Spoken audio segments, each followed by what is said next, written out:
Understanding God. Anak ng piloto ang 10-year-old na si Andrew. One of his special privileges is, of course, to ride airplanes. Tuwang-tuwa si Andrew kapag nakakasakay ng eroplano. Gustong-gusto niyang nakikita ang mundo mula sa himpapawid, kung saan parang mga langgam ang mga sasakyan at ang mga bundok ay tila mga tumpok ng buhangin. Parang bulak ang mapuputing ulap at ang kulay bughaw na dagat ay tunay na kaakit-akit. Napatanong ang bata sa kanyang sarili, nakikita pa kaya ni God ang bawat tao? Naiisip kaya niya ako? Ang layo-layo ng heaven. Naaalala niya tuloy ang memory verse nila sa Sunday School na Isaiah 55 verse 9. Kung paanong ang langit ay mas mataas kaysa lupa, ang aking kaparaanan ay higit kaysa inyong kaparaanan. At ang aking kaisipan ay hindi maaabot ng inyong kaisipan. Kaya tinanong niya ang kanyang ina, Mom, may intindihan ko pa kaya si God? His mom lovingly replied, You may understand some things about God, but you probably will never understand Him fully. Do you understand God? He asked again. Not fully. Marami rin akong hindi alam at hindi naiintindihan, she added.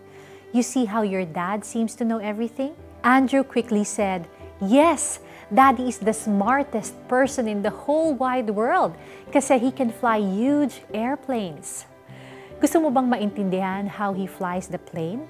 How all the parts of a plane function before you ride this plane? Yes, because Dad loves us and will make sure we fly safely. And that's all you need to know. Same thing with God. God loves all of us and we can trust Him in everything. We don't need to understand God all the time, but He always sees and understands us. Let us pray. Father in heaven, thank you that you love us far beyond human comprehension. Salamat po na we can trust you without fully understanding you.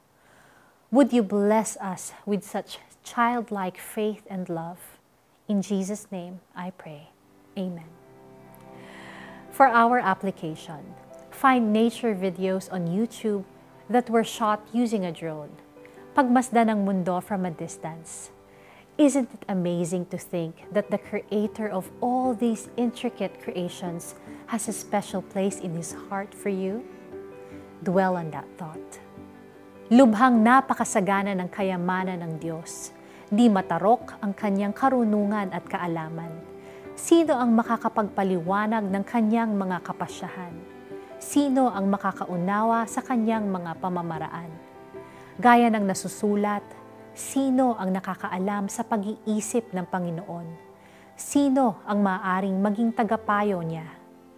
Romans 11:33-34. Ako po si Lara Kigaman Alcaraz. God bless you.